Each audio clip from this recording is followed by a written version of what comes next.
내 나이 6살 적에 나는 자연의 진실한 이야기라는 제목의 원시림에 관한 책에서 근사한 그림 하나를 본 적이 있다. 그것은 보아뱀 한 마리가 맹수를 삼키고 있는 그림이었다. 그걸 옮겨놓은 그림이 위에 있다. 그 책에 이런 말이 있었다. 보아뱀은 먹이를 씹지 않고 통째로 삼킨다. 그런 다음 몸을 움직일 수가 없게 되어 먹이가 소화될 때까지 6달 동안 잠을 잔다. 나는 그 그림을 보고 나서 밀림의 여러 가지 모험들을 곰곰이 생각해 보았으며 드디어는 나도 색연필을 들고 나의 첫 그림을 용케 그려내었다. 나의 그림 제1호 그건 다음과 같았다. 나는 내 걸작을 어른들에게 보여주며 내 그림이 무섭지 않아? 아니, 모자가 다 무서워? 내 그림은 모자를 그린 게 아니라 코끼리를 소화시키고 있는 보아뱀을 그린 것이었다. 그래서 나는 어른들이 알아볼 수 있도록 보아뱀의 속을 그렸다. 어른들에게는 항상 설명을 해주어야 한다. 내 그림 제2호는 속이 보였다 안 보였다는 보아뱀의 그림 따위는 집어치우고 차라리 지리나 산수, 역사, 문법에 재미를 붙여보거라.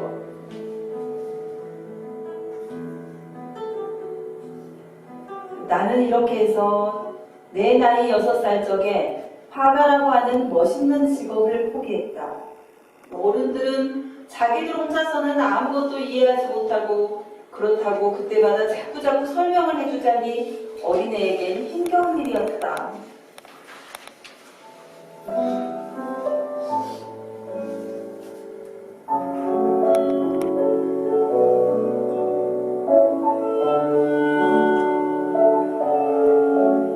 난 다른 직업을 골라야 했고 그것은 바로 비행기 조종사였다. 나는 세계의 여기저기 제법 많은 곳을 날아다녔다. 1935년 당시 서아프리카 서남단인 주비봇에 주둔한 제33 비행연대의 정찰 장교로 근무하고 있었다. 모로코의 카사블랑카와 서아프리카 다카르 간의 새로운 항로 개설을 위해 그해 10월 26일 11시 정각 카사블랑카를 출발하여 주비봇에 떠나는 예상 생산 조직을 만나게 되었다. 사하라 사막 한가운데서 돌풍을 만나다니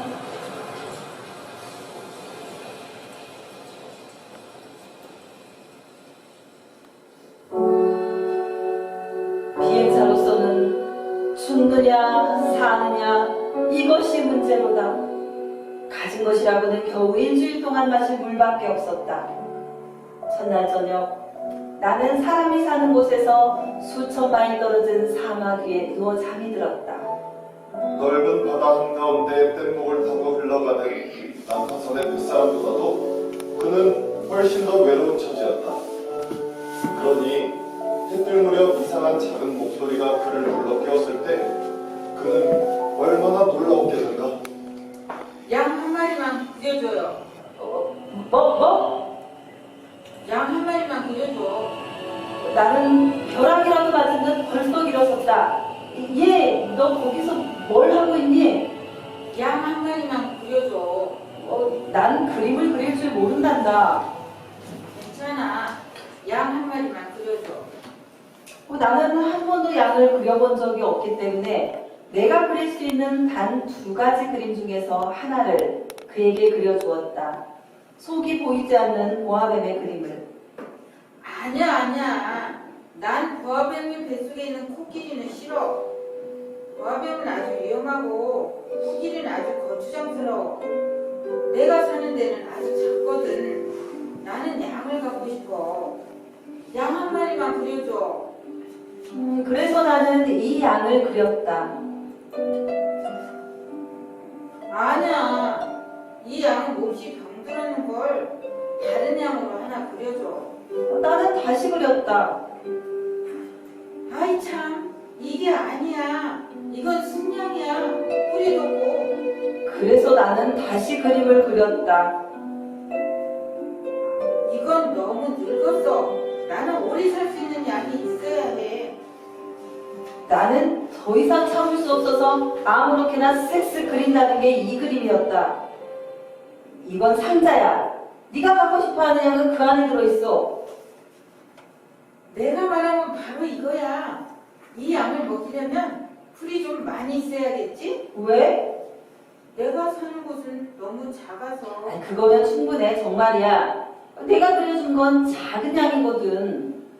그렇게 작지도 않은데 이것 봐. 잠이 들었어. 나는 이렇게 해서 어린 왕자를 알게 되었다.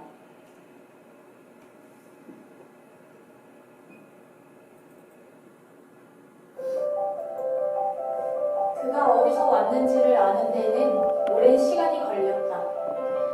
어린 왕자는 비행사에게 여러 가지 질문을 하면서도 비행사의 질문은 전혀 귀담아 듣는 것 같지도 않았다.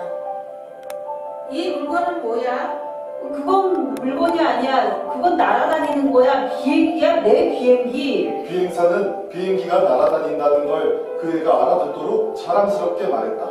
뭐라고? 아저씨가 하늘에서 떨어졌어? 이야, 그거 참 신기하다. 그럼 아저씨도 하늘에서 왔구나? 어느 별에서 왔어? 그럼 넌 다른 별에서 왔니? 그 애는 대답하지 않았다. 내 비행기를 바라보며 그 애는 가만히 고개를 끄덕였다. 그리곤 오랫동안 생각에 잠겨 있었다. 이윽고 호주머니에서 양을 꺼내 들고 그 보물을 열심히 들여다보는 것이었다. 넌 어디서 왔니, 꼬마야? 네가 사는 곳이란 데가 도대체 어디니? 내 양을 어디로 데려가려는 거야? 잘 됐어. 아저씨가 준 상자는 밤이면 양의 집으로 쓸 수도 있겠는데. 물론이지. 네가 얌전히 굴면 낮에 양을 묶어둘 수 있는 고피도 하나 줄게. 말뚝도 주고. 묶어둬? 참 계산한 생각이다. 묶어두지 않으면 아무데나 돌아다니다가 길을 잃을걸. 아니 가면 어디로 가겠어요? 어디든지 제 앞으로 곧장. 괜찮아. 내가 사는 곳은 아주 작은 곳이야. 앞으로 곧장 가봐야 그렇게 멀리 갈 수도 없는걸?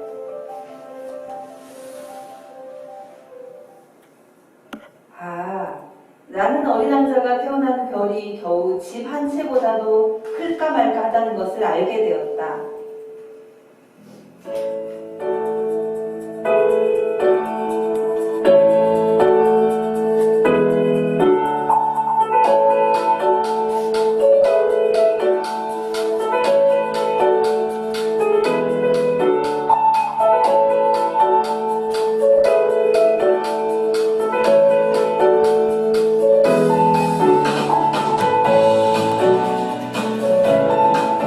양들이 작은 떨기나무를 먹는다는 게 정말이야? 그럼 정말이지.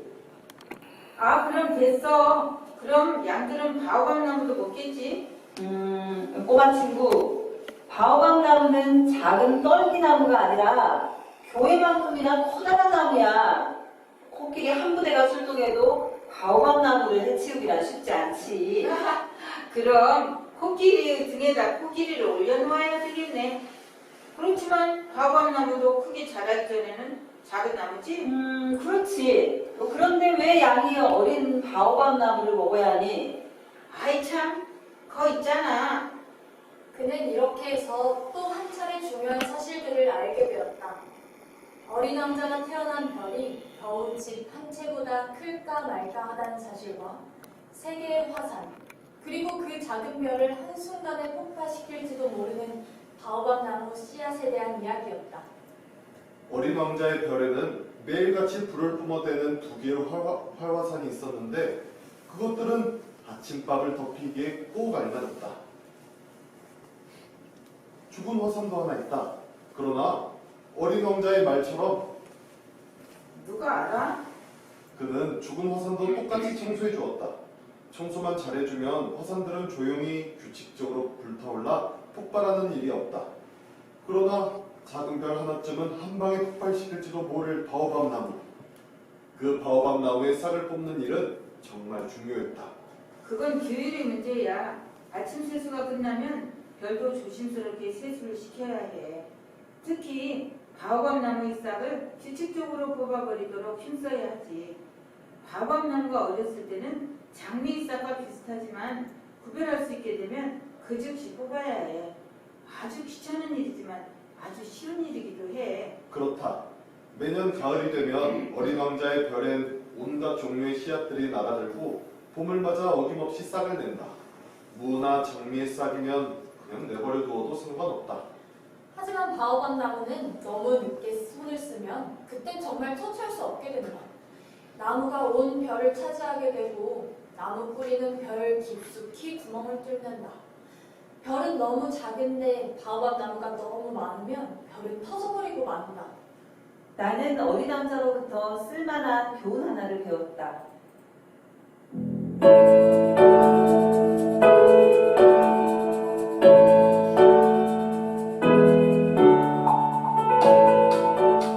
어린이들이여, 바오밥 나무를 조심하라. 어린이들이여 바오밥 나무를 조심하라.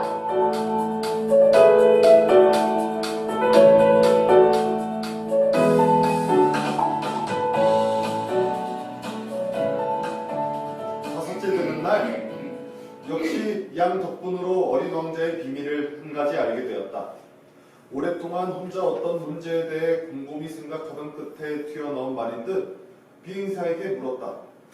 양은 작은 나무를 먹으니까 꽃도 먹겠지. 양은 닥치는 대로 먹지. 가시가 있는 꽃도? 그럼 가시가 있는 것도 먹고 말고.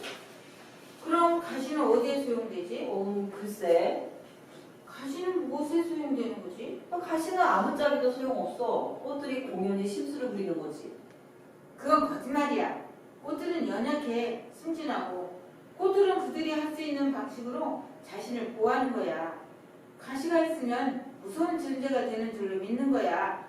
나는 그때 비행기 모터에 볼트가 너무 꼭 죄어 있어 그것을 빼내는 일에 정신이 팔려 있었다.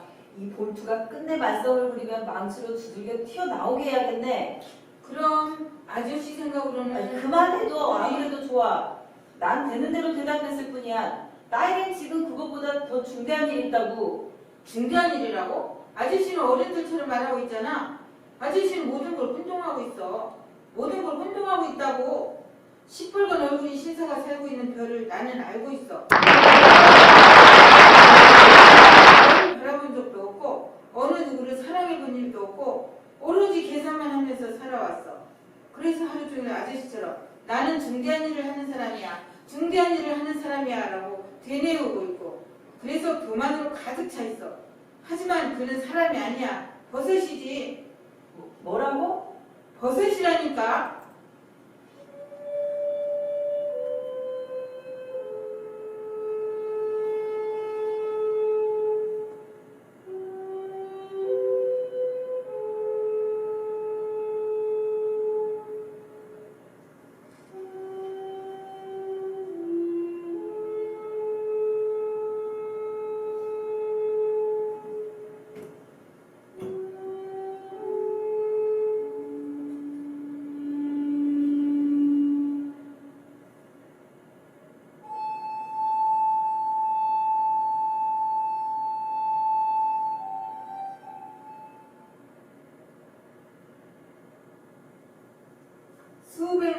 수백만 년 전부터 꽃들은 가시를 만들고 있어.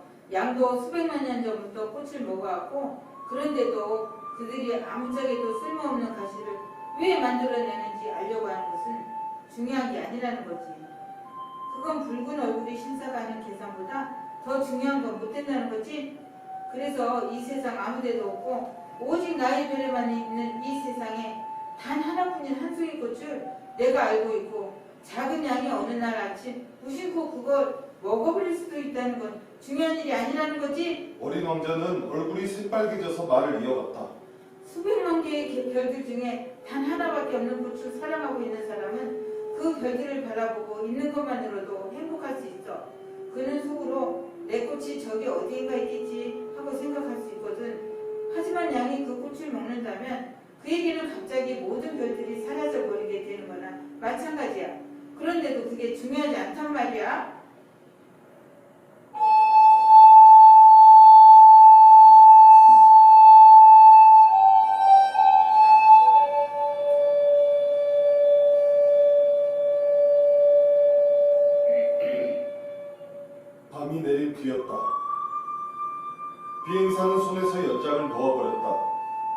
망치도 볼트도 목마름도 죽음도 모두 우습게 생각되었다. 어떤 별, 어떤 떠돌이 별 위에 나의 별, 이 지구 위에 위로해 주어야 할 한 어린 왕자가 있었던 것이다. 비행사는 두 팔로 껴안고 부드럽게 흔들면서 말했다. 네가 사랑하는 꽃은 위험에 처해 있지 않아. 너의 양에게 굴레를 그려줄게.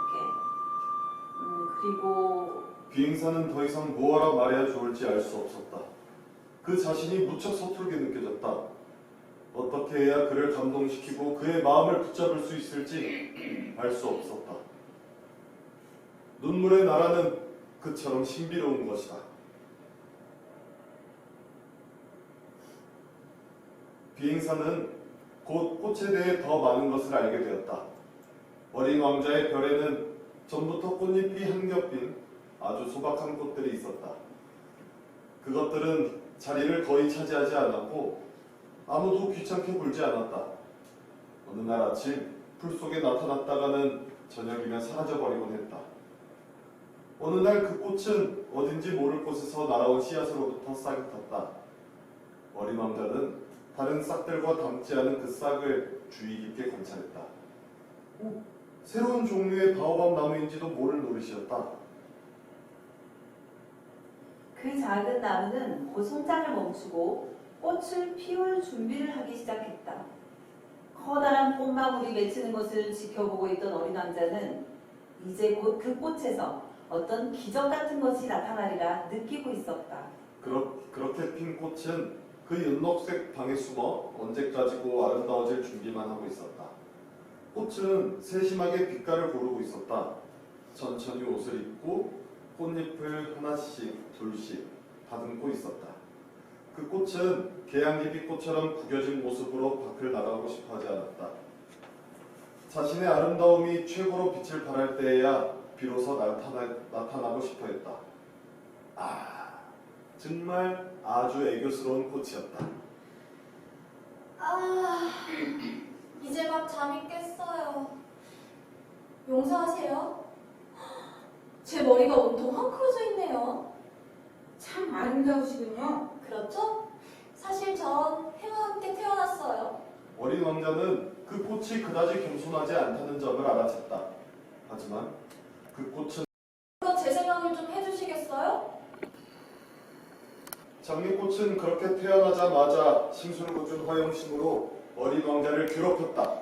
호랑이들이 발톱을 가지고 덤벼들지도 몰라요. 이 별에는 호랑이가 없어요. 그리고 호랑이는 풀 같은 것은 먹지도 않아요. 전 풀이 아니에요. 용서하세요. 호랑이 따위 무서울 게 없지만 그래도 바람은 무서워요. 바람막이 있으세요? 저녁엔 유리덮개를 씌워주세요. 사실 당신 별은 너무 추워요. 시설도 엉망이고요. 제가 살던 곳엔 바람막이가 어떻게 됐어요? 막 차게 찔려 가려 했는데 당신이 말을 하기에 어린 왕자는 더욱더 정성을 다해 장미를 돌보지만 장미는 까탈을 부릴 뿐이었다. 그러던 어느 날 잘 있어. 무슨 말이야? 잘 있어. 내가 어리석었어. 용서해줘. 행복해야 돼. 그래, 난 널 사랑해. 넌 그걸 알아차리지 못했어. 내 잘못이지 뭐. 그런 건 아무래도 좋아. 하지만 너도 나처럼 바보였어. 부디 행복해. 그 유리덮개는 치워도 이제 필요 없어. 하지만 바람이 부는데 감기가 그리 심하지 않아. 어쩌면 찬바람이 내게 더 이로울지도 몰라. 난 꽃이니까. 하지만 짐승들이 나비를 보려면 벌레 두세 마리는 견뎌내야지. 나비도 무척 아름답던데. 그렇지 않으면 누가 날 찾아오겠어. 너는 여기 없을 테고. 커다란 짐승이 온데도 난 겁날 게 없어. 나에겐 가시가 있으니까.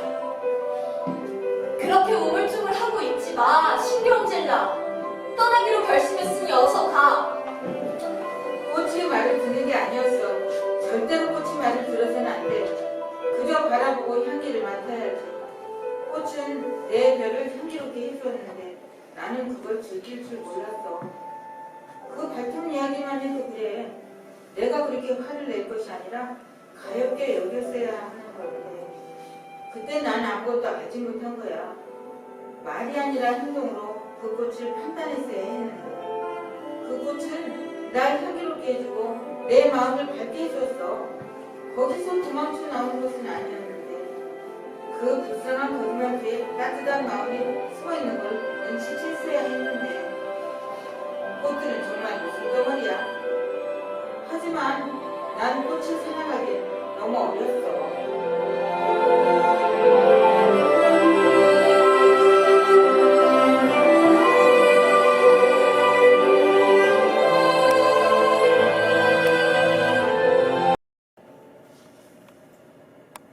그는 소행성 325호, 326호, 327호, 328호, 329호, 330호와 이웃에 있었다. 그래서 일거리도 구하고 견문도 넓힐 생각으로 그 별들부터 찾아보기로 했다.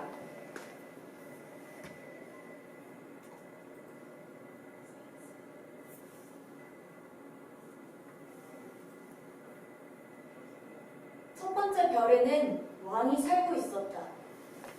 왕은 주홍빛 천과 흰 단비 모피로 된 옷을 입고 매우 검소하면서도 위험 있는 옷좌에 앉아 있었다. 어린 왕자가 오는 것을 보자 왕이 큰 소리로 외쳤다. 신하가 한 명 왔구나. 나를 한 번도 본 적이 없는데 어떻게 나를 알아볼까? 너를 좀 더 자세히 볼 수 있도록 가까이 다가오라. 왕의 면전에서 하품을 하는 것은 예의에 어긋나는 일이니라. 하품을 금지하노라. 하품을 참을 수가 없어요. 오랫동안 여행을 해서 잠을 자지 못했거든요. 그렇거든 내게 명하노니 하품을 하도록 하라. 하품을 하는 걸 본 지도 여러 해가 되었구나. 하품하는 모습은 진에게는 신기한 구경거리이니라. 자, 또 하품을 하라. 명령이니라. 그렇게 말씀하시니까 겁이 나서 하품이 나오지 않는군요. 그렇다면 진이 명하노니 어떤 때는 하품을 하고 또 어떤 때는. 왕은 뭐라고 중얼중얼했다. 화가 난 기색이었다. 왜냐하면 그 왕은 자신의 권위가 존중되기를 무엇보다도 바라고 있었기 때문이었다. 불복종은 용서할 수 없는 것이었다. 그는 절대 군주였다. 하지만 매우 선량했으므로 사리에 맞는 명령을 내리는 것이었다. 앉아도 좋을까요? 내게 앉기를 명하노라. 어린 왕자는 의아해하고 있었다. 별은 아주 조그마했다. 왕은 무엇을 다스린다? 임금님, 한 가지 여쭈어봐도 좋을까요? 내게 명하노니 질문을 하라. 임금님은 무엇을 다스리고 계신지요? 모든 것을 다스리고 있노라. 모든 것을요? 왕은 신중한 몸짓으로 그의 별과 다른 별 그리고 떠돌이 별을 가리켰다. 그 모든 것을요? 그 모든 것을 다스리노라. 그럼 저 별들도 임금님께 복종하나요? 물론이니라. 즉각 복종하노라. 규율을 거역하는 것을 짐은 용서하지 아니하느니라. 그러한 굉장한 권력에 어린 왕자는 경탄했다. 그도 그런 권능을 가질 수 있다면 의자를 뒤로 물려놓지도 않고서도 하루에 44번, 아니라 72번, 아니 100번, 200번 해지는 것을 볼 수 있을 것이 아닌가. 저는 해가 지는 것을 보고 싶습니다. 제 소원을 들어주세요. 제 해가 지도록 명령해 주세요. 좋다. 해가 지는 것을 보게 해주겠노라. 짐이 요구하겠노라. 그러나 내 통치 기술에 따라 조건이 갖추어지길 기다려야 하느니라. 언제 그렇게 되나요? 오늘 저녁 7시 40분이니라. 짐의 명령이 얼마나 잘 이행되는지 너는 보게 될 것이다. 어린 왕자는 하품을 했다. 해가 지는 것을 못 보게 된 것이 섭섭했다. 그는 어느새 조금 실증이 나 있었다. 어른들은 정말 이상해. 저는 이제 역사할 일이 없군요. 다시 떠나가 보겠습니다. 오늘 저녁 7시 40분이니라.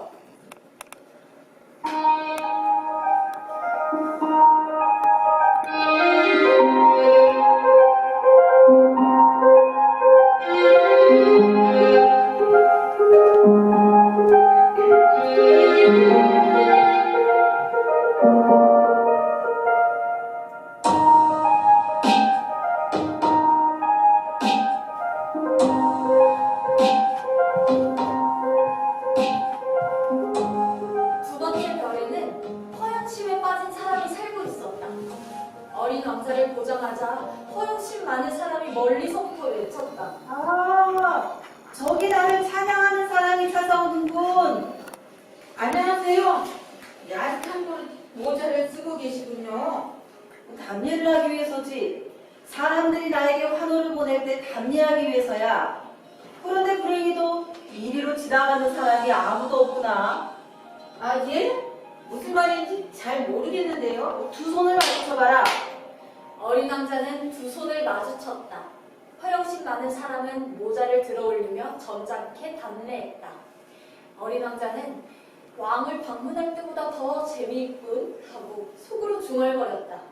그래서 그는 다시 두 손을 마주 두드렸다. 허영심 많은 사람이 모자를 들어올리며 다시 답례를 했다. 5분쯤 되풀이하고 나니 어린 왕자는 그 장난이 재미없어졌다. 모자를 떨어뜨리려면 어떻게 해야죠? 그러나 허영심 많은 사람은 그의 말을 듣지 못했다. 허영심 많은 사람들에게는 오직 찬양의 말만 들리는 법이다. 너는 정말로 나를 찬양하지? 찬양하는 게 뭐죠? 찬양한다는 건 내가 이변에서 가장 잘생겼고 가장 옷을 잘 입고 가장 부자이고 가장 똑똑하다고 인정해주는 거지. 하지만 이 별에는 아저씨 혼자밖에 없잖아요. 나를 기쁘게 해줘. 그렇게 나를 찬양해줘. 아저씨를 찬양해요. 그런데 그게 아저씨에게 무슨 상관이 있어요? 어른들은 정말 이상해요.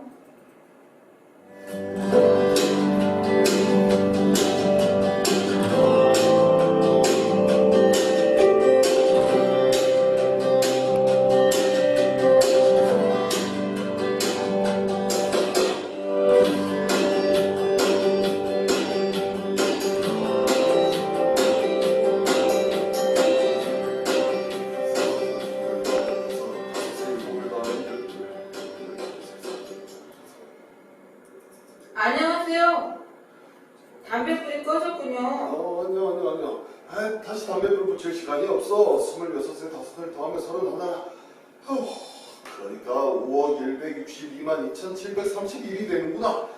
아, 뭐가 5억이에요? 너 아직도 거기 있냐? 저 5억 100만. 도무지 틈을 낼 겨를이 없구나. 너무 바빠서. 나는 중대한 일을 하는 사람이야. 허튼 소리 할 시간이 없어. 2에다가 5을 더하면 7. 아, 뭐가 5억인데요? 이 별에서 54년 동안 살고 있었는데 내가 방해를 받은 적은 딱 3번뿐이야. 첫 번째는 22년 전이었는데 어디서 왔는지 모를 웬 풍뎅이가 날 방해했어. 그게 어찌나 요란스럽게 소리를 내던지 계산이 4군데나 틀렸었지. 두 번째는 12년 전이었는데 신경통 때문이었어. 난 운동 부족이거든. 선보일 시간이 없으니까. 난 중대한 일을 하는 사람이라서 그래. 세 번째는 바로 지금이야. 가만히 있자. 5억 100만이었겠다. 뭐가 5억 100만이라는 거지? 조용히 일하기는 글렀구나. 때때로 하늘에 보이는 그 작은 것들 말이야. 칼이? 아니, 반짝거리는 작은 것들 말이야. 꿀벌? 아니, 게으름뱅이들을 멍청이 공상에 잠기게 만드는 금빛나는 작은 것들 말이야. 근데 난 중대한 일을 하는 사람이거든. 그래서 공상에 잠길 시간이 없어. 아, 별 말이군요. 그래, 맞아, 별이야. 5억의 별들을 가지고 뭘 하는 건데요? 5억 162만 2,731개야. 나는 중대한 일을 하는 사람이고 정확한 사람이지. 아, 그런데 별을 가지고 뭘 작도 안 해. 그것들을 소유하고 있는 거지. 별들을 소유하고 있다고요? 그래. 하지만 내가 전에 본 어떤 왕은 왕은 소유하지 않아. 그들을 다스리지. 그건 아주 다른 얘기야. 그럼 그 별들을 소유하는 게 아저씨에게 무슨 소용이 되는데요? 부자가 되게 해주지. 부자가 되는 게 무슨 소용이 있어? 다른 별들이 발견되면 그걸 사는 데 사용하지.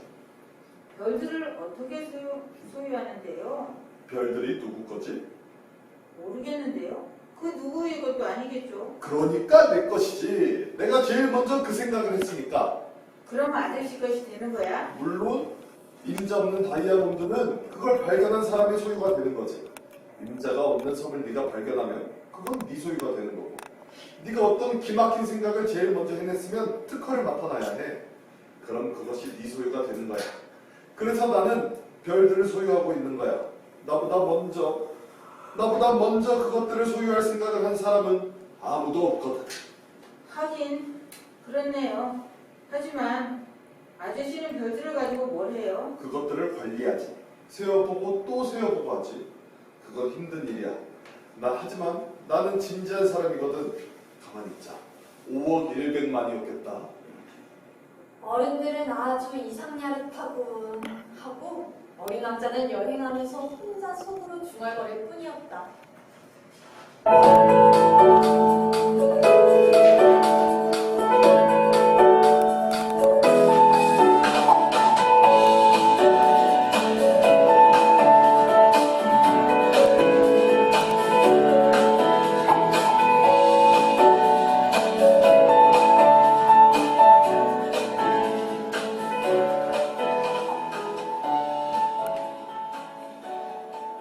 안녕?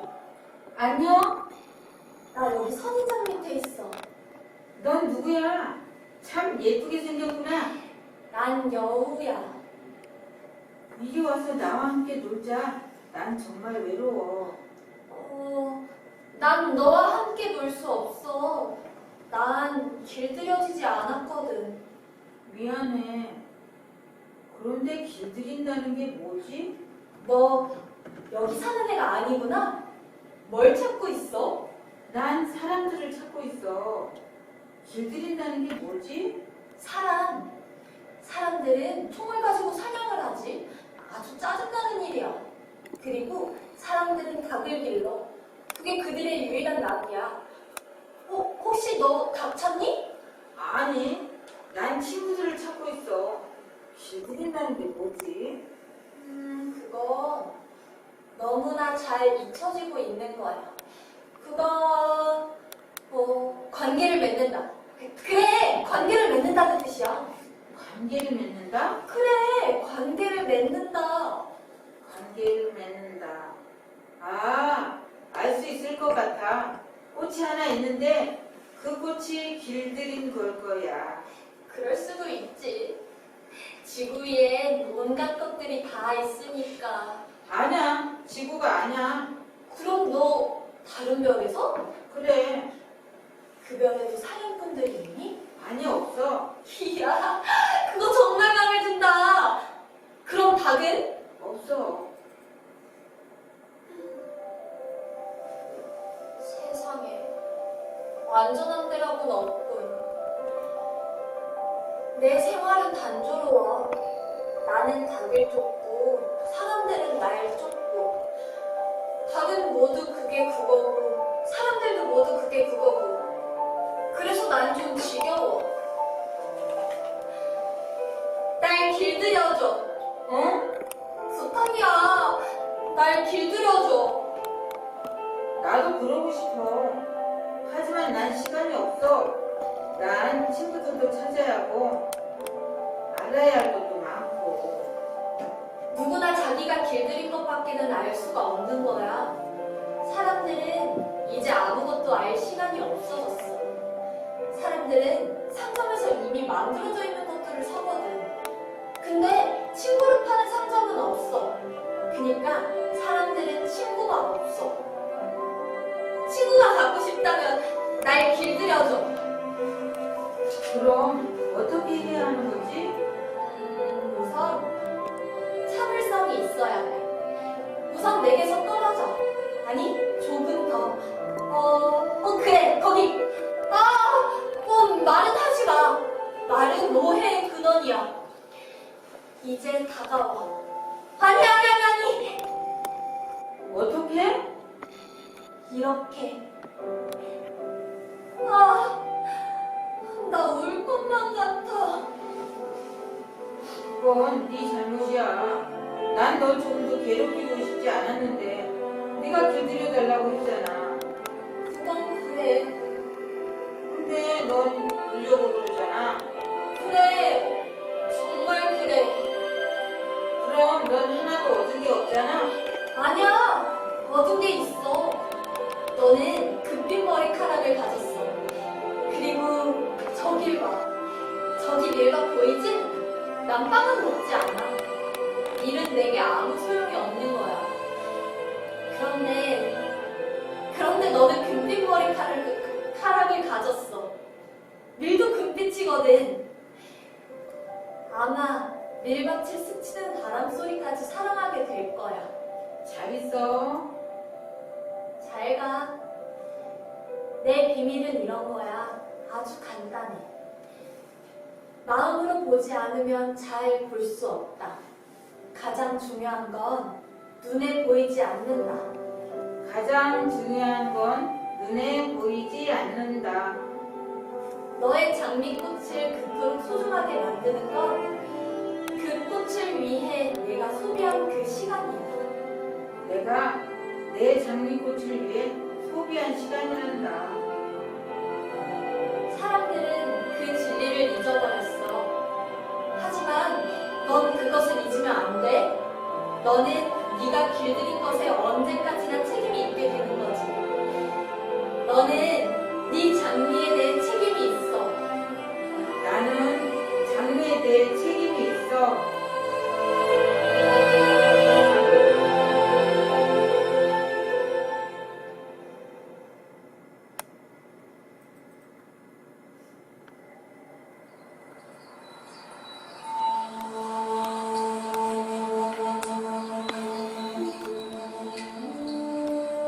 사람들에겐 별이라고 다 똑같은 별이 아니야.